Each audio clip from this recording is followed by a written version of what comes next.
ہمارے ساتھ پروفیسر کامران صدیق نوری صاحب موجود ہیں. سر بہت شکریہ, تھینک یو سو مچ آپ کے وقت کا.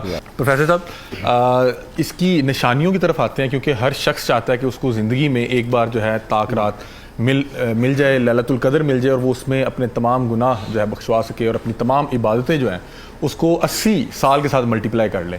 تو اس کی نشانیوں کے حوالے سے ہمیں تھوڑا سا بتائیے. بسم اللہ الرحمن الرحیم. اللہم صلی علی سیدنا و مولانا محمد وعلی آلہ وصحبہ وبارک وسلم. حمزہ بھائی, آپ لوگوں نے رمضان کی برکتیں الحمدللہ اور رمضان کے رنگ, لاہور رنگ میں رنگ کے ساری قوم کے سامنے رکھے, اور پھر افطار کے وہ لمحے جو مقبولیت کے, جو اللہ کی بارگاہ میں مناجات کی قبولیت کے, ان لمحوں میں آپ اپنے ناظرین و سامعین کے ساتھ رہے, یہ بڑی برکت کی بات ہے. اب ان بابرکت لمحوں میں جس کا آغاز ہوا تھا تو رب ذوالجلال نے فرمایا شہر رمضان الذی انزل فیہ القرآن. رمضان اور قرآن کا بڑا گہرا تعلق اللہ رب العزت نے اسے بابر کروایا, انسانوں کے لیے بتایا کہ یہ مہینہ وہ ہے جس میں قرآن اتارا. پھر اس کا پہلا عشرہ جو تھا وہ رحمت سے بھرپور, دوسرا مغفرت سے بھرپور, تیسرا نجات اور بھلائی اور انسان کو جہنم سے آزادی دینے کا عشرہ جو ہے وہ مل گیا. اب اس عشرہ میں رب ذوالجلال نے اس میں طاق رات کو بھی رکھا, تو وہ بھی قرآن سے جوڑ کے رکھا. یعنی اس کی اہمیت اور امپورٹنس جو ہے وہ اس وجہ سے کہ انا انزلناہ فی لیلۃ القدر وما ادراک ما لیلۃ القدر. قرآن میں اللہ پاک فرما رہے ہیں تمہیں کیا پتا کہ لیلۃ القدر کیا ہے؟ لیلۃ القدر خیر من الف شہر. اب یہ جو الف شہر ہے, جیسے محترم ڈاکٹر صاحب فرما رہے تھے, آقا کریم صلی اللہ علیہ وآلہ وسلم صحابہ کرام کے جھرمٹ میں بیٹھے تھے, حضور نے بنی اسرائیل کے ایک معزز شخص شمعون کے حوالے سے ذکر کیا کہ وہ شب زندہ دار تھے, وہ رات کو قیام کرتے تھے اور دن کو جہاد کرتے تھے, اور آپ نے فرمایا یہ ان کا معمول 80 سال پر محیط تھا.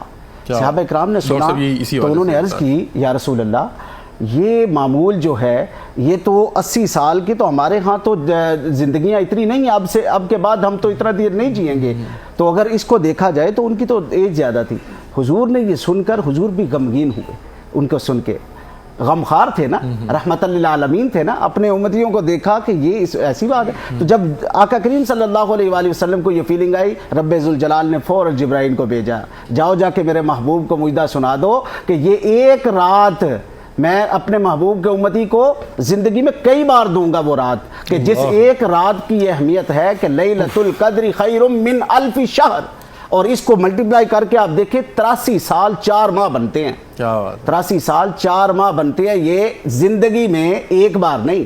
حمزہ بھائی پہلے بھی میسر آئی, ابھی بھی آئی. ہم بطور حضور کے امتی دیکھیں کہ کتنی شفقتیں اللہ نے فرمائی کہ میرے محبوب کا امتی غمگین ہو, اور پہلوں کے ساتھ کمپیریٹیولی دیکھ کر وہ سوچے کہ شاید ایسا ہے تو میں اپنے محبوب کے امتی کو ایسا لمحہ, ایسی گھڑیاں, ایسے ماہ, ایسی ساتیں دے دوں گا کہ جس میں ان کے لیے بخشش کا پروانہ ہے. اور پھر اس میں ایک رکعت عبادت جو ہے وہ 70 سے 700 گنا تک, اور پھر ایک بار زندگی میں نہیں کئی بار میسر آئے گی. اور پھر اس میں رات قیام اللیل اور صیام النہار, یعنی روزے کے آغاز سے, یعنی رمضان کے آغاز سے آپ دیکھتے جائیں تو یہ روزے کے ساتھ ہم نے تراویحاں پڑھی, نماز کا معمول ہوا, یہ ٹریننگ منتھ میں یہ سارا کچھ کرتے رہے. لیکن جو ہی آخری عشرہ آیا تو پھر راتوں کو جگرتے دے دیے, یعنی تڑکا لگا دیا اس کے ایمان کے لیے, اس کی حرارت کے لیے اور اس کی پاکی کے لیے, تاکہ یہ جو پچھلی راتی رحمت رب دی کرے بلند آوازہ کہ بخشش منگن والے عطائی کھلا ہے دروازہ.